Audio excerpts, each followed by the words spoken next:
Bapa, kami bersyukur karena hari ini menjadi hari di mana kami kembali mengingat pengorbanan Tuhan. Kami bersyukur sebab kasih karunia Tuhan begitu limpah dalam hidup kami. Kalau sampai hari ini kami ada, kami tahu karena kasih karunia Tuhan itulah yang terus menyertai menuntun hidup kami.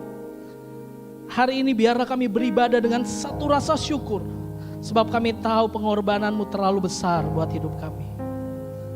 Izinkan kami menikmati ibadah ini ya Tuhan. Izinkan kami memuji menyembah Tuhan. Izinkan kami untuk mendengar firman Tuhan. Supaya setiap kami yang hari ini beribadah, kami mengalami terobosan dari Tuhan. Kami mengalami kemenangan dari Tuhan. Kami mengalami kelepasan dari Tuhan. Sebab kami tahu Tuhan sudah menanggung semuanya di kayu salib. Terima kasih ya Tuhan. Dalam nama Yesus. Sama-sama katakan, amin. Silakan duduk Bapak Ibu Saudara. Saya mengajak Bapak Ibu Saudara untuk sama-sama merenungi karya Kristus hari ini. Penebusan yang sempurna. Saya ambil perenungan ini dari kitab Lukas pasalnya yang ke-23, ayat yang ke-13 sampai ayat yang ke-49. Saudara, jika kita mempelajari firman Tuhan, di dalam Lukas 23 di ayat 13 sampai ayat 25. Ada hal yang menarik yang Tuhan lakukan ketika dia mengorbankan nyawanya buat kita. Ketika dia menebus setiap dosa dan pelanggaran hidup kita. Yang pertama, apa yang dia tebus saudara? Kenapa dikatakan penebusannya begitu sempurna? Yang pertama, sebab dia menebus pilihan yang salah. Saudara, kita lihat sama-sama ayat ini. Di dalam Lukas 23 ayat 13 sampai ayat yang ke-25. Lalu Pilatus mengumpulkan imam-imam kepala dan pemimpin-pemimpin serta rakyat. Saudara, Pilatus ini yang kita kenal sebagai Pontius Pilatus, dia adalah wakil dari pemerintahan Romawi. Daerah kekuasaannya, daerah pemerintahannya ada di wilayah Yudea sampai Samaria. Saat itu saudara. Jadi yang bisa memutuskan untuk seseorang dihukum atau tidak itu adalah Pilatus. Jadi ketika Yesus diserahkan ke Herodes, kalau saudara baca ayat 14, dan berkata kepada mereka, kamu telah membawa orang ini kepadaku sebagai seorang yang menyesatkan rakyat. Lihat, aku telah memeriksanya di hadapan kamu dan dari kesalahan-kesalahan yang kamu tuduhkan kepadanya, tidak ada yang kudapati padanya. Ayat 15, Herodes juga tidak menemukan kesalahan apapun. Jadi Herodes itu adalah pemerintahan yang dibuat sendiri oleh orang-orang Yahudi saat itu. Herodes mengepalai wilayah saat itu. Tetapi ada juga Pilatus saudara. Dan dua orang ini sebenarnya bermusuhan saudara. Karena ada kebijakan-kebijakan antara Herodes dan Pilatus yang tidak sama. Tentu yang satu dari pihak penjajah, yang satu dari pihak yang dijajah.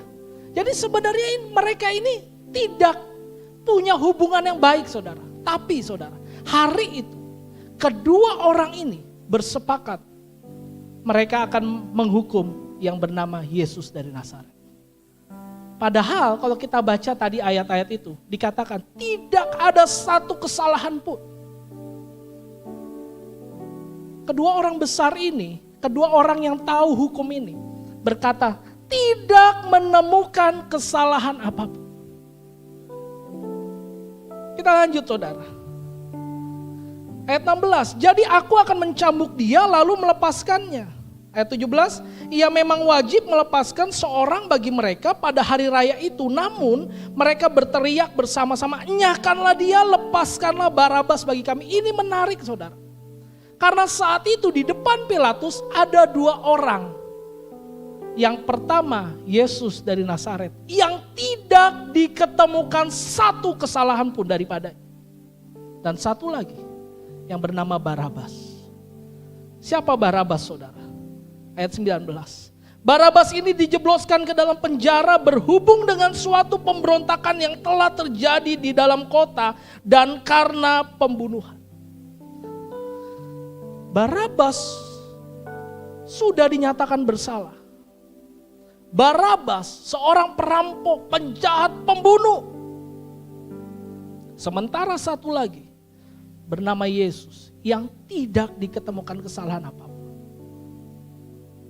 Kalau saudara ada di tempat itu saat ini, saudara berpikir, coba kita visualisasikan saudara yang ada di tempat itu saat itu. Saudara mau pilih orang benar atau mau pilih orang berdosa yang dibebaskan? Orang benar dong. Saudara bawa ke pengadilan manapun, tingkat pengadilan apapun, saudara orang benar akan dibebaskan. Karena nggak ditemukan kesalahannya. Tapi saudara perhatikan ayat 20. Sekali lagi Pilatus berbicara kepada mereka karena ia ingin melepaskan Yesus. Pilatus pun tahu orang benar harus bebas. Tapi lihat ayat 21, namun mereka berteriak membalasnya, salibkan dia, salibkan dia.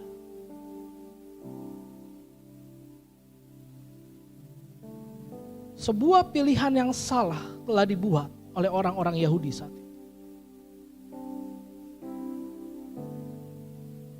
Tapi pernahkah kita berpikir hari ini, saudara?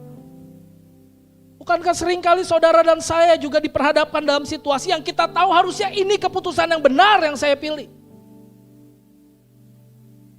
Tapi seringkali yang kita lakukan adalah keputusan yang salah. Kita pilih yang salah, kita tahu itu salah tapi kita pilih itu.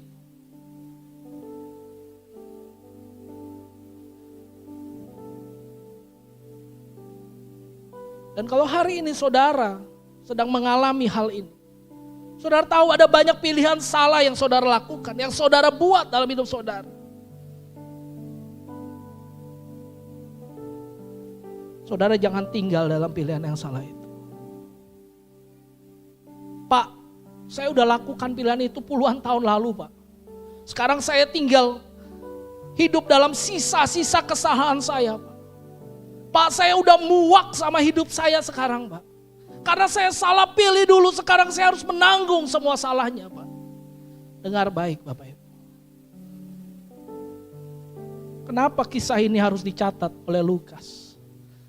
Karena Lukas mau kasih tahu sama kita semua hari ini. Sesalah apapun pilihan saudara dan saya di masa lalu, Yesus sanggup menebusnya.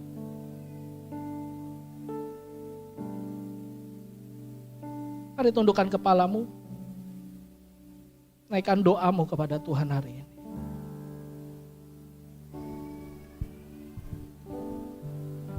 Sungguh besar Terima kasih.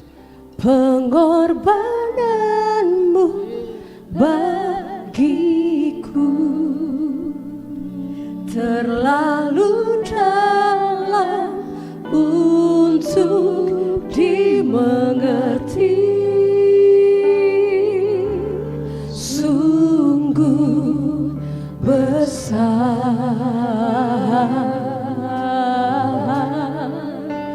sungguh indah yang kau pikirkan tentangku, tak terselami bagiku. Sungguh indah, sungguh indah, sungguh besar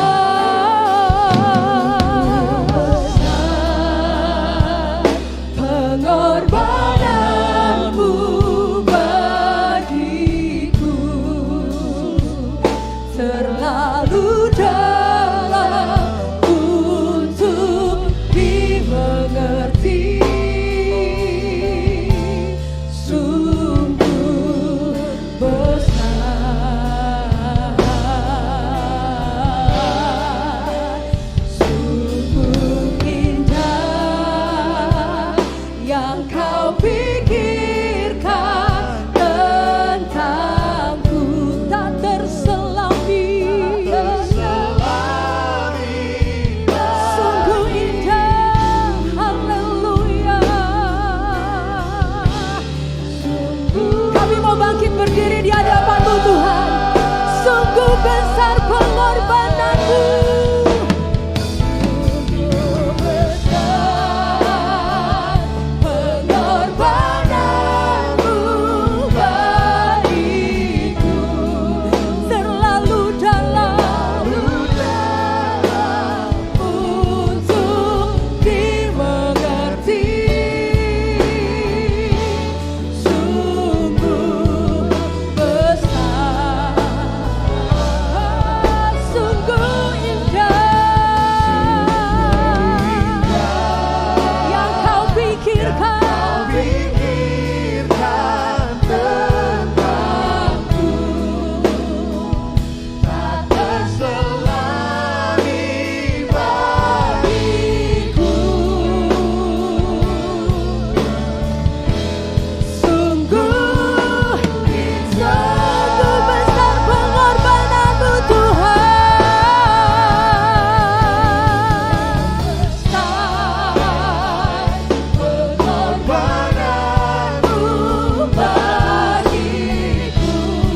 kemuliaan bagi Tuhan kita. Haleluya. Terima kasih. Sebab pengorbananmu terlalu besar buat kami. Kami terlalu banyak mengambil keputusan, pilihan-pilihan yang salah di masa lalu kami.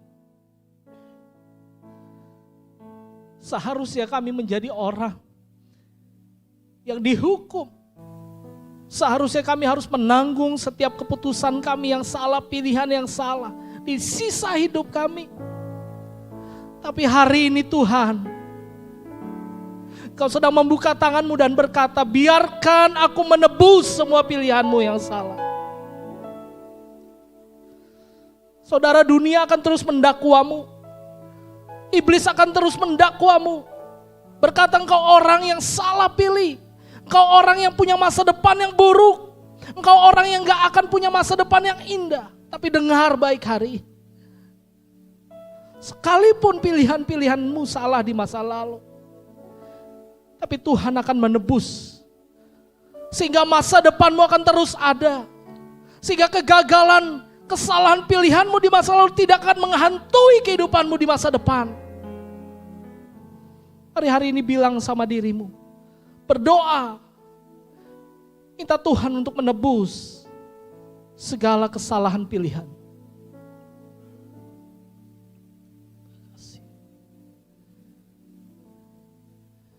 Terima kasih. Terima kasih.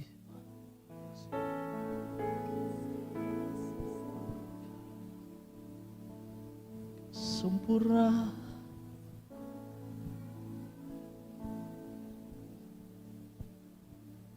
Bapa, kami bersyukur untuk karya-Mu. Sebab sekalipun kami salah pilih, Engkau tidak pernah salah memilih kami. Sekalipun ada hal-hal yang harus kami tanggung hari ini, tapi kami tahu hari ini kami dapatkan jawaban dan kekuatan dari Tuhan. Bahwa Tuhan ada bersama-sama kami ketika kami menanggungnya. Mulai hari ini kami mau berkata sama dunia, kami mau berkata sama diri kami sendiri, bahwa kami adalah orang-orang yang sudah ditebus dari segala pilihan yang salah. Dan iblis tidak dapat mendakwa kami. Sebab kami punya masa depan yang indah di dalam Yesus. Terima kasih Yesus. Terima kasih Yesus. Dalam nama Yesus. Setiap kita yang sudah ditebus dari pilihan kita yang salah, katakan amin. Silakan duduk kembali Bapak Ibu Saudara. Kita lanjut saudara di dalam Lukas 23 ayatnya yang ke-33 sampai ayat 26 sampai ayat yang ke-32. Lukas 23 ayat 26 sampai ayat yang ke-22. Setelah Yesus menebus segala pilihan kita yang salah, sekarang Yesus menebus pikiran kita yang salah. Saudara, kalau pilihan yang salah itu selalu diawali dengan pikiran yang salah. Saudara masih ingat kejadian di Taman Eden? Ketika Hawa digoda oleh iblis dalam rupa ular saat itu. Kalau saudara baca di Kejadian pasal 3, saudara akan temukan yang menarik adalah iblis itu menggocok Hawa dengan pikirannya, saudara. Sehingga dia membuat pilihan yang salah. Iblis berkata apa sama Hawa? Hawa, bukankah Tuhan bilang kamu boleh makan semua pohon, semua buah di taman ini? Padahal kan Tuhan bilang apa saudara? Tuhan bilang betul semua buah boleh tapi kecuali 2 buah di taman ini. Tapi iblis tidak sertakan itu dalam perkataannya. Sehingga opsi yang iblis berikan hanya makan buah yang dilarang.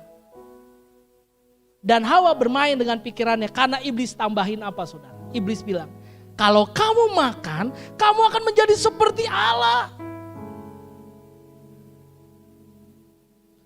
Saudara, seringkali dalam hidup kita, kenapa pilihan kita salah? Karena kita punya pemikiran mau sama seperti Allah.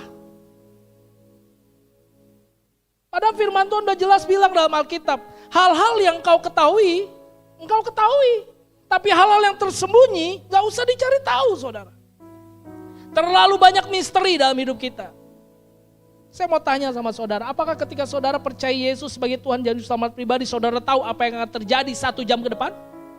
Kan enggak juga. Saudara. Kalau enggak kita semua jadi cenayang. Wah, saya tahu nih setelah ini ada bapak ibu saudara yang lagi menatap saya dan berpikir akan makan bakmi Bangka. Dan berpikir akan makan siang di mana.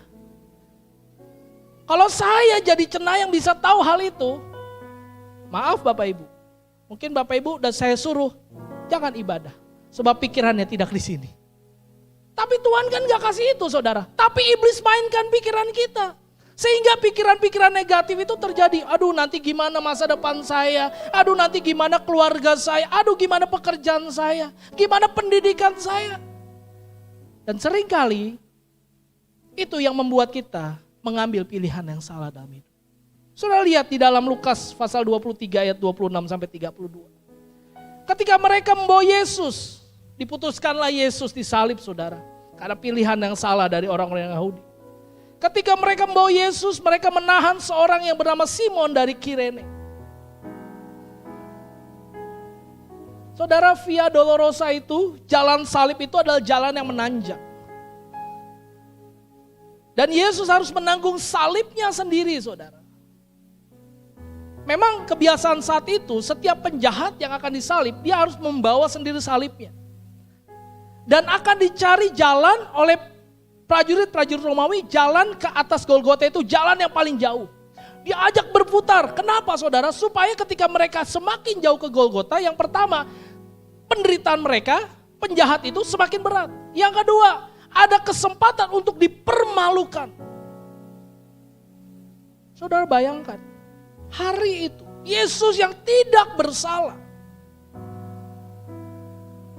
bajunya dibuka, kepalanya dimahkotai duri,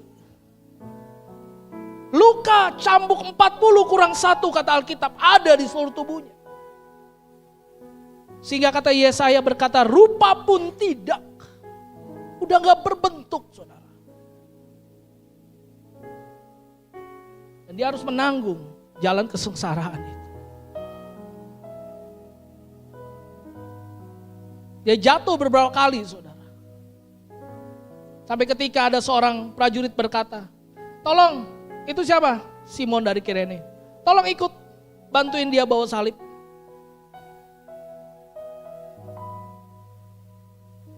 Saudara, menurut saudara apakah Simon dari Kirene ini membantu Yesus? Tidak saudara. Justru Yesus yang melibatkan Simon dari Kirene untuk ikut jalan salib itu.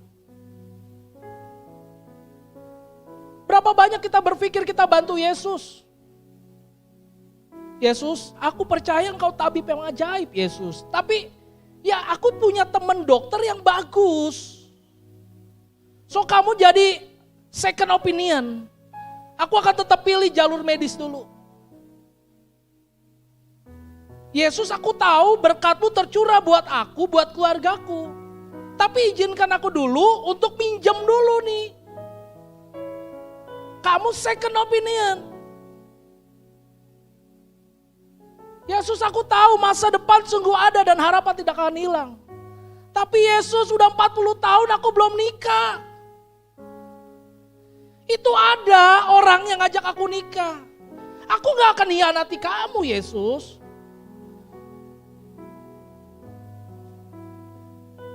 Yesus tahu kan, bisnisku ini lagi kurang bagus. Hari Minggu itu pedagang saatnya meraup keuntungan yang besar. Maaf ya Yesus, aku gak bisa ibadah. Dan banyak pikiran-pikiran yang kita buat sendiri untuk kita rasa kita bantu Yesus. Seperti yang kita mungkin baca dari kisah Simon Kirene.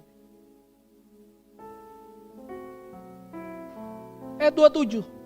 Sejumlah besar orang mengikuti dia termasuk banyak perempuan yang menangisi dan meratapi dia. Yesus berpaling kepada mereka dan berkata, hai putri-putri Yerusalem, janganlah menangisi aku, melainkan tangisilah dirimu sendiri dan anak-anakmu. Semua orang menangisi Yesus. Kenapa orang benar harus disalib? Kenapa orang benar harus menderita? Tapi Yesus berpaling dan berkata, jangan tangisi aku, tangisi dirimu sendiri. Saudara, ada kalanya kita merasa kita lebih hebat dari Yesus. Ada kalanya kita merasa kita gak perlu Yesus intervensi dalam hidup kita. Yesus, aku tahu yang terbaik, aku tahu yang terbaik buat pekerjaanku, aku tahu yang terbaik buat pelayananku, Yesus. Aku tahu. Udah Yesus duduk manis aja di situ. Malah kalau Yesus terlalu intervensi, kasihan loh Yesus, kamu capek Yesus. Tapi Yesus berkata, jangan tangisi aku, tangisi dirimu sendiri. Apa maksudnya saudara? Seringkali pikiran dalam hidup kita itu menyebabkan kita berada lebih tinggi dari Yesus. Apakah selama ini yang kita lakukan dalam melayani Tuhan, dalam beribadah, dalam memberikan penaburan, apakah kita rasa itu kita membantu Yesus? Apakah kita merasa itu effort kita yang harus dipuji orang? Apakah kita merasa kalau kita tidak lakukan itu Yesus kekurangan? Apakah kalau tidak ada Simon dari Kirene karya penyaliban Yesus tidak terjadi? Enggak, saudara. Apakah kalau wanita-wanita yang mengikuti Yesus itu menangis, karya salib Yesus tidak terjadi? Tidak, saudara. Atau apakah Yesus jadi lebih terhibur dengan itu? Tidak, saudara. Itu sebabnya Yesus berkata di ayat 29. Sebab lihat akan tiba masanya orang berkata, berbahagialah perempuan mandul yang rahimnya tidak pernah melahirkan dan yang susunya tidak pernah menyusui. Ayat 30, lalu orang akan mulai berkata kepada gunung-gunung, runtuhlah menimpa kami, dan kepada bukit-bukit timbunilah kami. Sebab kalau orang berbuat demikian dengan kayu basah, apakah yang akan terjadi dengan kayu kering?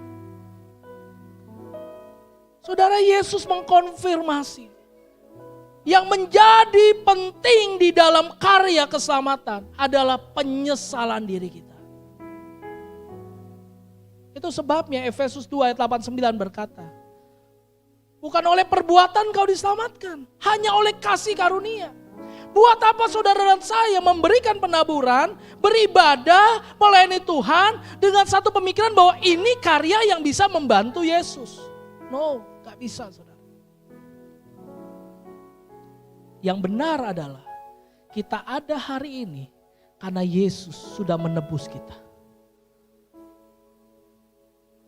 Jadi hari ini saudara, kalau saudara datang dengan pikiran yang salah terhadap apapun, suami dengan istri, orang tua dengan anak, menantu dengan mertua, pelayan Tuhan dengan gereja, pelayan Tuhan dengan sesama pelayan Tuhan. Mari kita akui di hadapan Tuhan. Sesungguhnya Tuhanlah yang melibatkan saudara dan saya untuk ada di dalam pelayanan ini.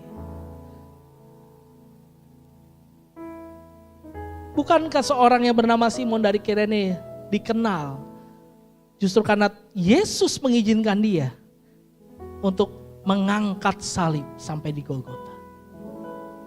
Makanya kenapa Yesus berkata, mari ikut aku.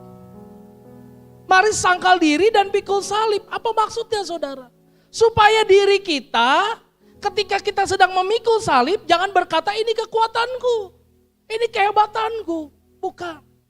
Semata-mata karena perkenanan Tuhanlah saudara dan saya dipilih Tuhan. Mari izinkan hari ini supaya Tuhan menebus setiap pikiran yang salah.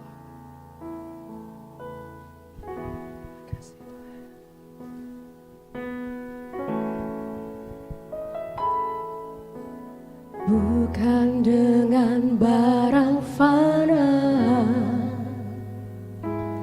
Kau membayar dosaku, dengan darah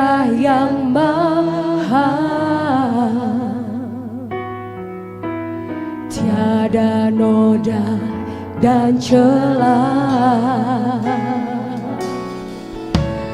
bukan dengan emas perak kau menebus diriku.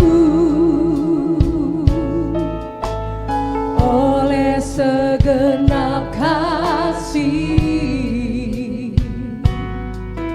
dan pengorbananmu, ku telah mati dan tinggalkan cara hidupku yang lama. Semuanya sia-sia dan tak berarti. Hidup ini ku letakkan, hidup ini ku letakkan pada mezbamu,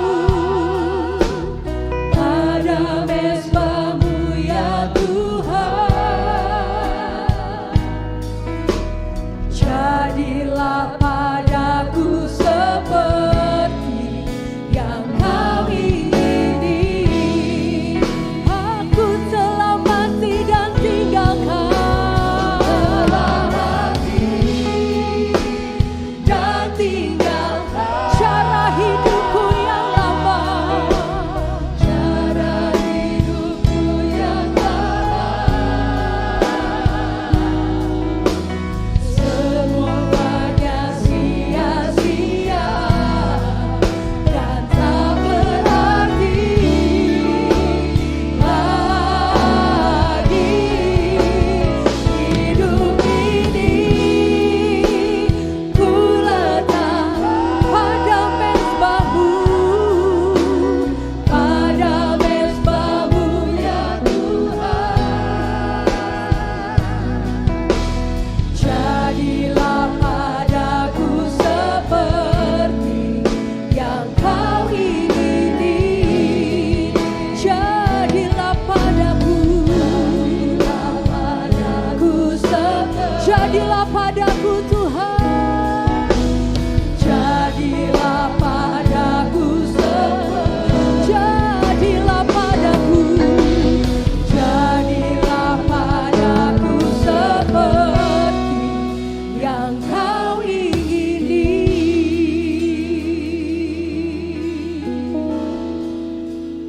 Mari sekali lagi ambil waktu di hadapan Tuhan. Adakah pikiran-pikiran kita yang masih salah? Adakah pikiran-pikiran yang membuat kita khawatir dengan hidup kita? Adakah pikiran-pikiran yang ingin menempatkan Yesus sebagai second opinion dalam hidup kita? Adakah pikiran-pikiran yang justru menjebak kita di dalam mengandalkan kekuatan diri kita sendiri? Hari ini saudara, izinkan Yesus menebus semua pikiran salah.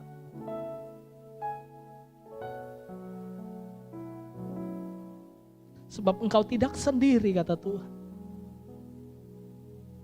Tuhan selalu besertamu. Izinkan pikiranmu dibersihkan oleh Tuhan hari ini. Biar engkau bisa berpikir tentang perkara-perkara yang di atas, kata Tuhan. Bukan yang di bumi. Sebab Tuhan sudah menjamin. Tuhan menjamin akan terus menyertai kehidupanmu. Mari berdoa. Minta pengampunan Tuhan. Agar Tuhan menebus semua pikiran yang salah.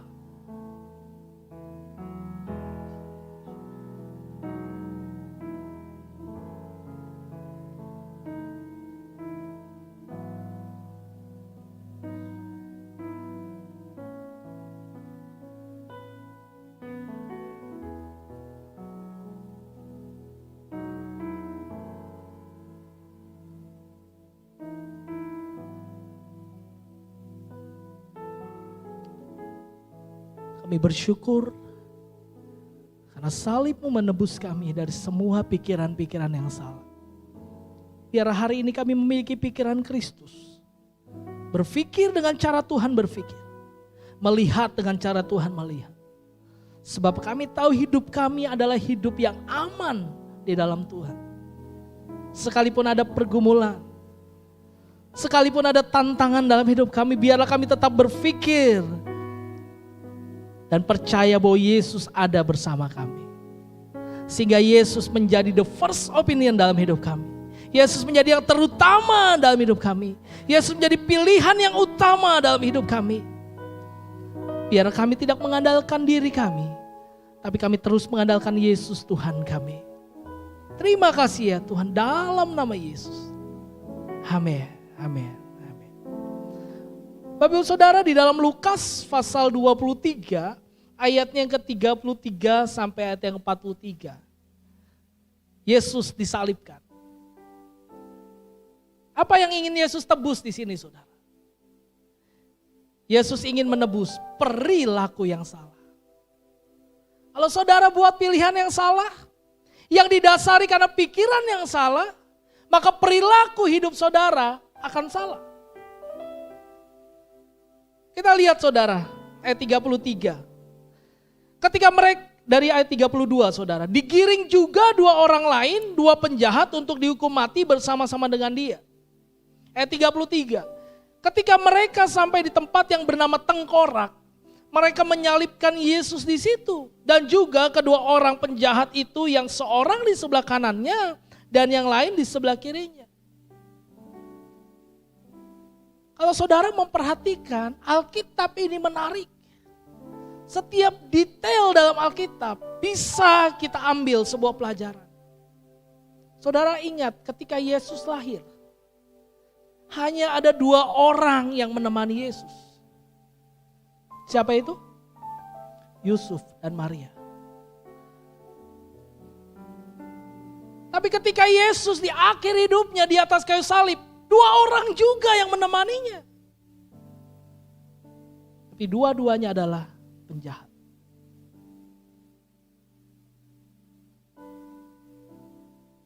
Saudara, Yesus ingin mengajarkan satu hal kepada kita hari ini.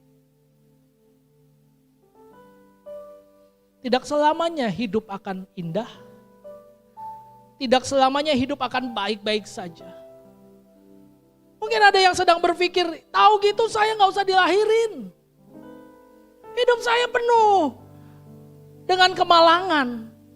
Dulu lahir senang, kok sekarang susah. Hei, coba lihat Yesus. Yesus lahir, malaikat turun naik. Kemuliaan bagi Allah di tempat maha tinggi. Orang Majus datang memberi emas, kemenyan dan mur. Megah saudara. Meskipun sederhana waktu itu.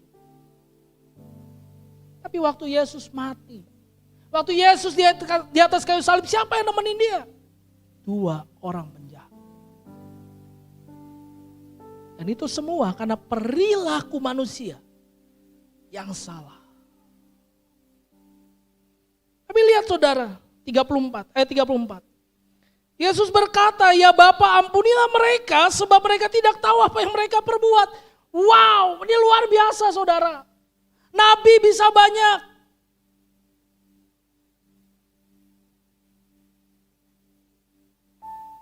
Saudara baca dari perjanjian lama, nabi banyak saudara.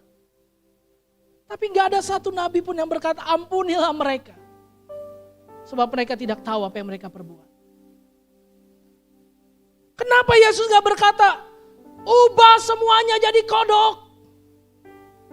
Ini orang-orang jahat nih. Bukankah Yesus punya kuasa saudara? Kenapa waktu saudara memilih yang salah?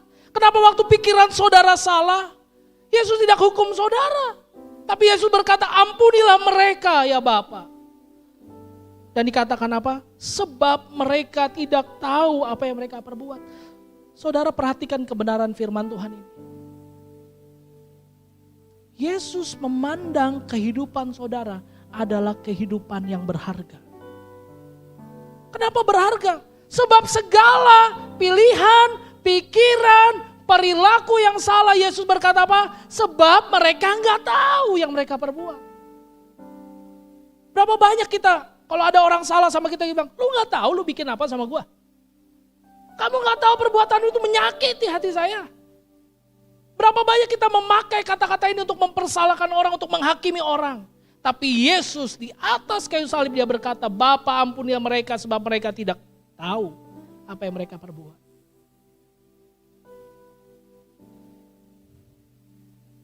Lalu mereka membuang undi untuk membagi pakaiannya. Ayat 35, umat berdiri di situ dan melihat semuanya, tetapi pemimpin-pemimpin mengejek dia, katanya, orang lain ia selamatkan. Biarlah sekarang ia menyelamatkan dirinya sendiri, jika ia adalah Mesias, orang yang dipilih Allah. Perbuatan yang salah selalu dimulai dari keraguan-raguan. Yesus benar gak sih bisa tolong saya? Kok buktinya dia gak bisa tolong dirinya sendiri? Buktikan dong. Yesus mengasihi saya gak ya? Kok saya udah berdoa puluhan tahun untuk masalah ini, saya gak dijawab tuh. Gak ada jawaban doa. Setiap Jumat Agung ya gini lagi hidup saya. Gak ada perubahannya. Benar gak sih Yesus mengasihi saya? Apakah hari ini saudara mulai ragu sama Tuhan?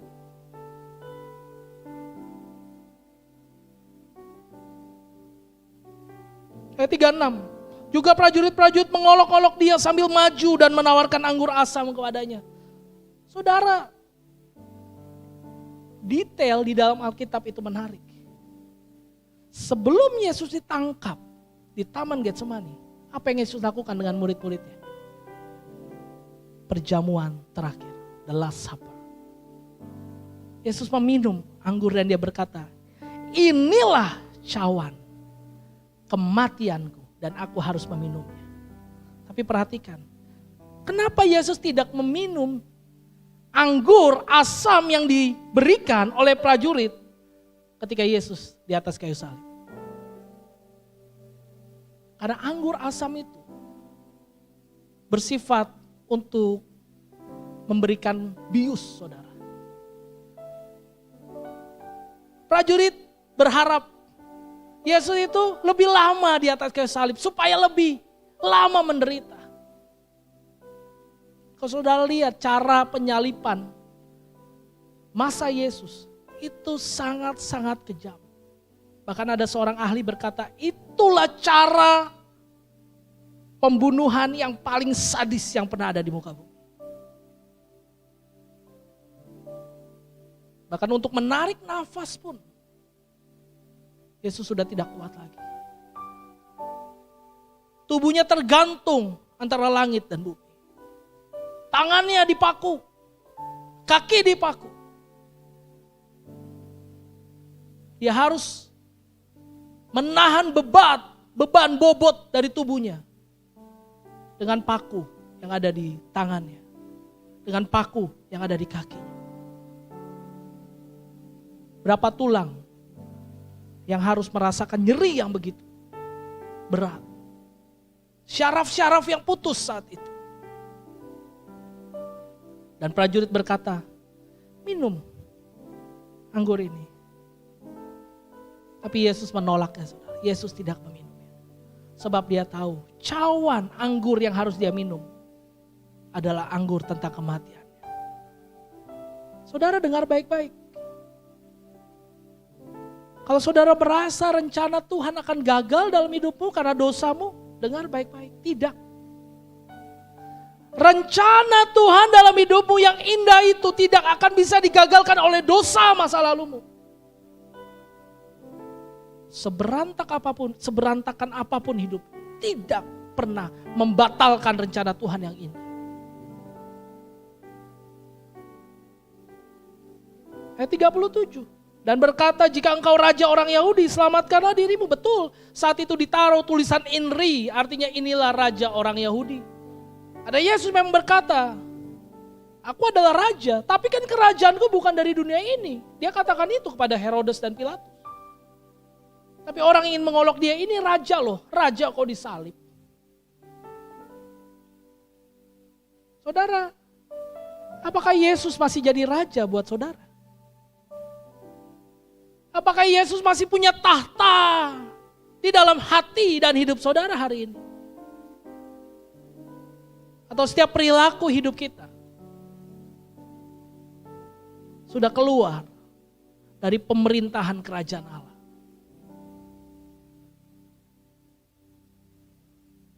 39, salah seorang penjahat yang digantung itu menghujat dia, katanya, "Bukankah engkau Mesias? Selamatkanlah dirimu dan kami."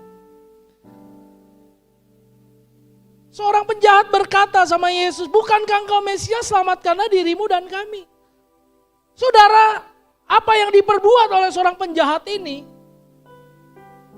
adalah sebuah keegoisan. Seharusnya penjahat kan tahu diri, saudara. Dia layak dihukum. Kenapa dia minta? Selamatkan dirimu dan kami. Mari cek hidup kita, saudara. Apakah perilaku kita selama ini menunjukkan keegoisan kita? Termasuk ketika kita beribadah sama Tuhan. Apakah kita datang sama Tuhan cuma untuk cari berkat? Apakah kita datang sama Tuhan, melayani Tuhan untuk cari pemulihan? Apakah ketika kita menabur untuk Tuhan, untuk mencari kekayaan yang lebih besar yang bisa Tuhan berikan?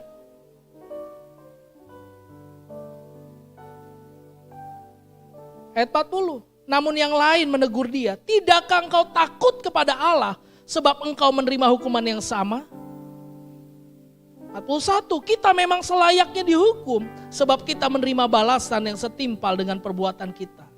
Perhatikan ini. Tetapi orang ini tidak berbuat sesuatu yang salah.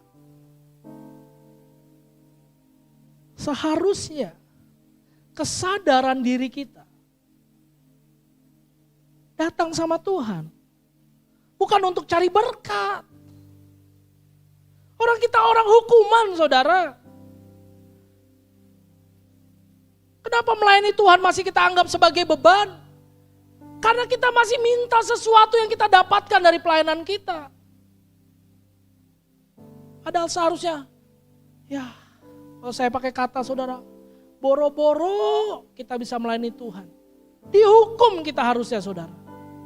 Jadi kalau kita bisa melayani Tuhan, kita bisa beribadah, harusnya itu sebuah kegembiraan buat kita.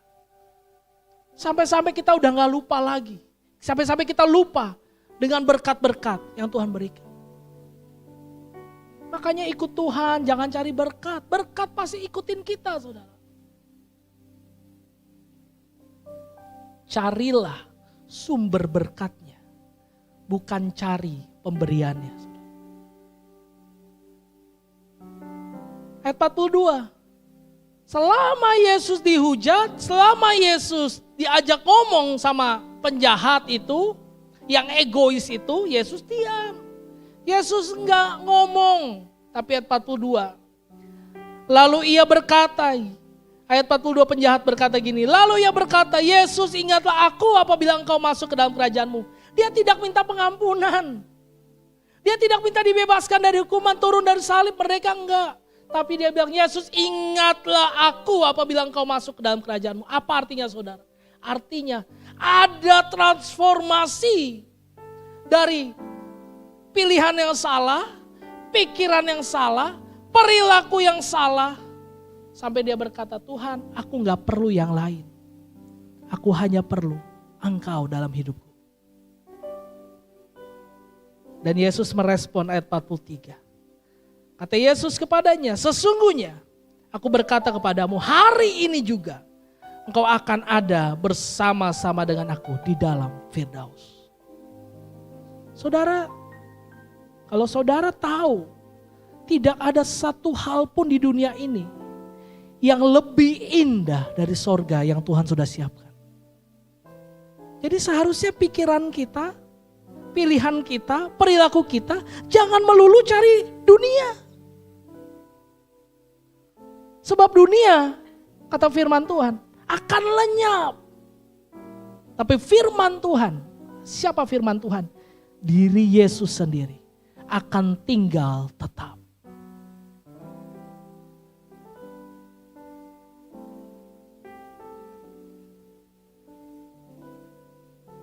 Mari kita renungi firman Tuhan hari ini bersama-sama.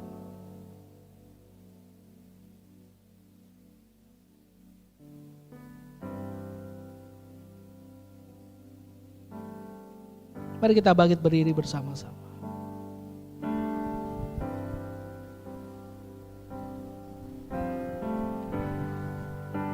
Tuhan, kami mau buka hati kami hari ini kepada Tuhan. Jika ada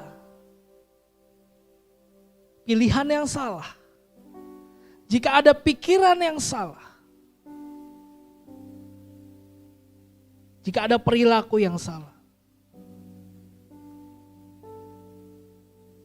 mari Tuhan,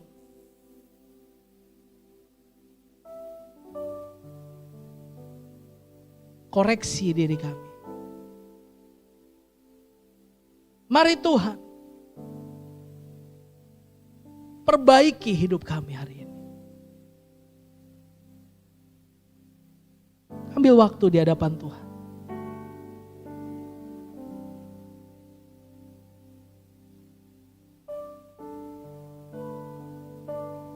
Lukas 23 ayat 44 sampai 49 berkata, ketika itu hari sudah kira-kira jam 12 dan kegelapan meliputi seluruh negeri itu sampai jam 3. Sebab matahari tidak bersinar. Tabir bait suci terkoyak menjadi 2. Lalu Yesus berseru dengan suaranya yang nyaring, "Ya Bapa, ke dalam tangan-Mu kuserahkan nyawaku." Sesudah berkata demikian, ia mengembuskan napas terakhir. Ketika kematian Yesus dialami oleh orang Yahudi saat itu, oleh para prajurit saat itu, seharusnya kematian Kristus, penebusan yang sempurna itu, membawa kepada perubahan hidup. Ayat 47 berkata, ketika kepala pasukan melihat apa yang terjadi, ia memuliakan Allah, katanya, sungguh orang ini orang benar. Sesudah seluruh orang banyak yang datang berkerumun di situ untuk tontonan itu, melihat apa yang terjadi, pulanglah mereka sambil memukul-mukul dada mereka. Ada penyesalan.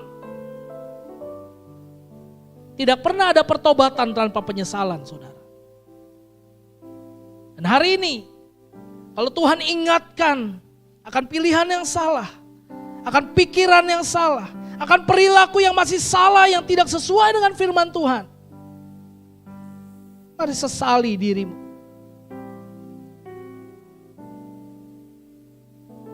Tetapi jika saudara yang hadir hari ini sudah mengalami pemulihan bersama Tuhan, ayat 49 berkata, semua kenalan Yesus berdiri dari jauh, termasuk perempuan-perempuan yang mengikuti dia dari Galilea dan melihat semuanya itu. Jika saudara sudah mengalami kasih Tuhan, mari teruskan itu. Teruslah melayani Tuhan. Teruslah setia sampai akhir dalam hidupmu. Seperti wanita-wanita yang terus mengikuti Tuhan.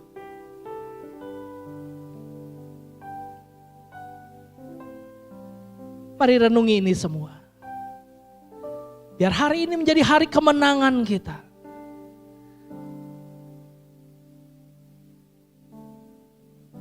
Terima kasih Tuhan, terima kasih.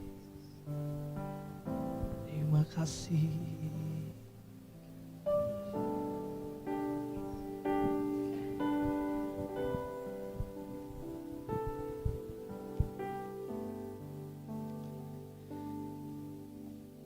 Mari kita siapkan hati kita untuk meminum anggur, memakan roti yang melambangkan darah dan tubuh Yesus. Perjamuan kudus hanya dilakukan oleh orang yang sudah mengaku Yesus sebagai Tuhan dan Juru Selamat pribadinya.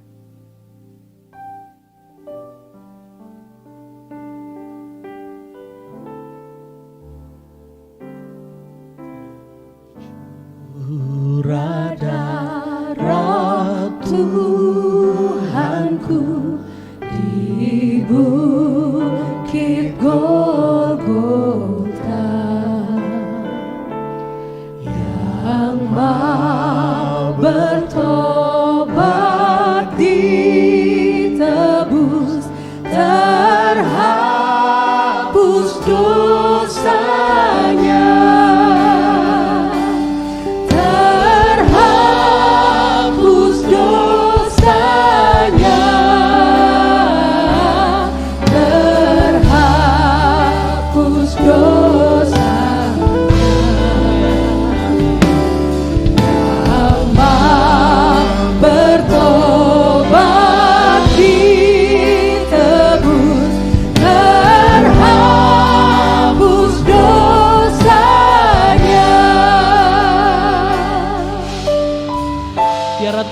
menebus kita hari ini. Penyamun yang di sisinya diberi anugerah.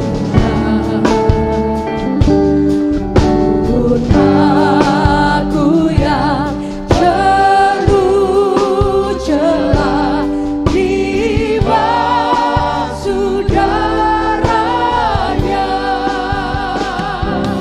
di basuh darahnya, di basuh darahnya. Darahmu membasuh setiap dosa kami.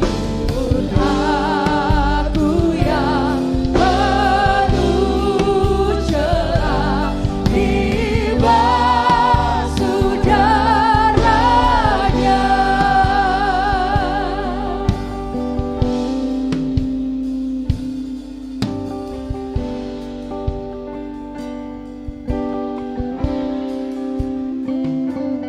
Ya anak domba darahmu, Sebab ini yang kami percaya. hilang Darahmu tetap berkuasa dulu, sekarang, dan selama-lamanya. sehingga selamat umatmu dan suci selamanya. Untuk selama-lamanya kami terima. Dan suci selamanya. Dan suci selamanya. Sehingga selamat umatmu dan suci selamanya. Mari angkat roti di tangan kanan kita. Sebab apa yang telah kuteruskan kepadamu, telah aku terima dari Tuhan. Yaitu bahwa Tuhan Yesus pada malam waktu ia diserahkan, mengambil roti dan sesudah itu ia mengucap syukur atasnya. Ia memecah-mecahkannya dan berkata, inilah tubuhku yang diserahkan bagi kamu. Perbuatlah ini menjadi peringatan akan aku. Mari kita makan roti dalam nama Tuhan Yesus.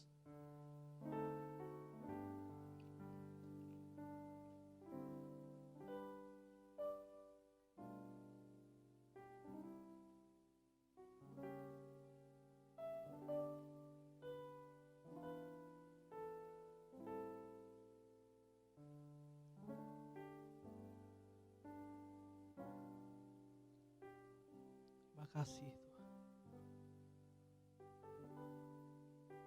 Angkatlah cawan di tangan kananmu. Demikian juga ia mengambil cawan sesudah makan lalu berkata, cawan ini adalah perjanjian baru yang dimeteraikan oleh darahku. Perbuatlah ini setiap kali kamu meminumnya, menjadi peringatan akan aku. Mari kita minum di dalam nama Tuhan Yesus.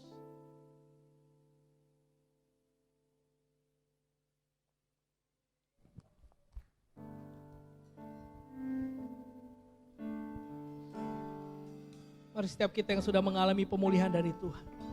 Mari setiap kita yang sudah ditebus dari pilihan yang salah, dari pikiran yang salah, dari perilaku yang salah.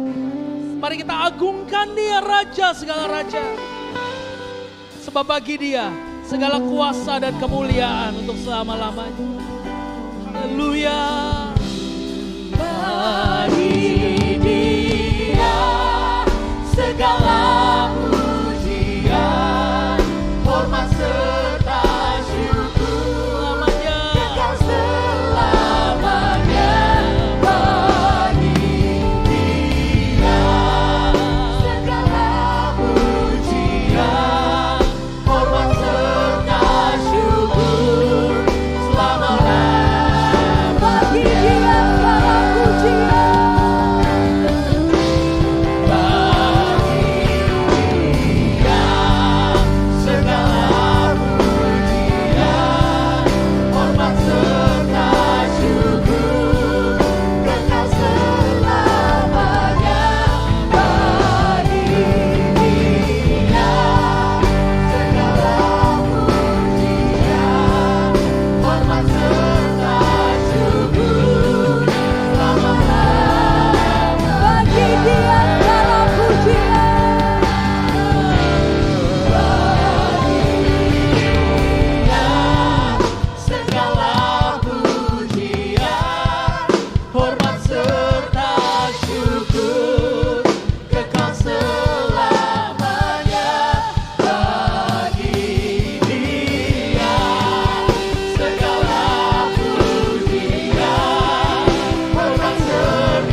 Terima kasih ya Tuhan. Hati kami lepas hari ini. Sebab kami tahu Tuhan sudah menebus kami dengan sempurna. Setiap pilihan yang salah, setiap pikiran yang salah, setiap perilaku yang salah sudah Tuhan tebus di atas kayu salib. Ketika Engkau berkata sudah selesai, berarti semuanya selesai. Dan hari ini kami sadar bahwa kami adalah pribadi yang berharga, pribadi yang mulia di mata Tuhan. Biarlah kami membawa kabar ini kepada banyak orang, supaya setiap orang pun mengalami hal yang sama seperti kami. Biarlah hidup kami menjadi alat yang Tuhan pakai untuk menyatakan kasih karunia Tuhan kepada banyak orang. Kami bersyukur Tuhan, karena hari ini pun dengan rasa syukur kami menabur untuk pekerjaan Tuhan. Berkati setiap penaburan kami ya Tuhan, supaya ini menjadi wangi-wangian harum di hadapan Tuhan, untuk memperluas kerajaan Allah di muka bumi ini. Terima kasih Tuhan untuk ibadah kami hari ini. Sungguh hati kami limpah dengan syukur. Mari kekasih-kekasih hati Kristus, arahkan hatimu sekali lagi kepada Tuhan. Angkat kedua belah tanganmu, sebab Kristus yang sudah menebusmu akan memberikan berkat-Nya kepadamu. Tuhan memberkati engkau dan melindungi engkau. Tuhan menyinari engkau dengan wajah-Nya dan memberi engkau kasih karunia. Tuhan menghadapkan wajah-Nya kepadamu dan memberi engkau damai sejahtera. Mulai hari ini, bahkan sampai selama-lamanya, kau akan hidup di dalam karya anugerah Tuhan. Dan kau akan terus bergerak untuk membagikan karya itu kepada banyak orang. Turunlah semua berkat ini di dalam nama Tuhan Yesus Kristus. Semua yang sudah diberkati Tuhan, katakan sama-sama, amin.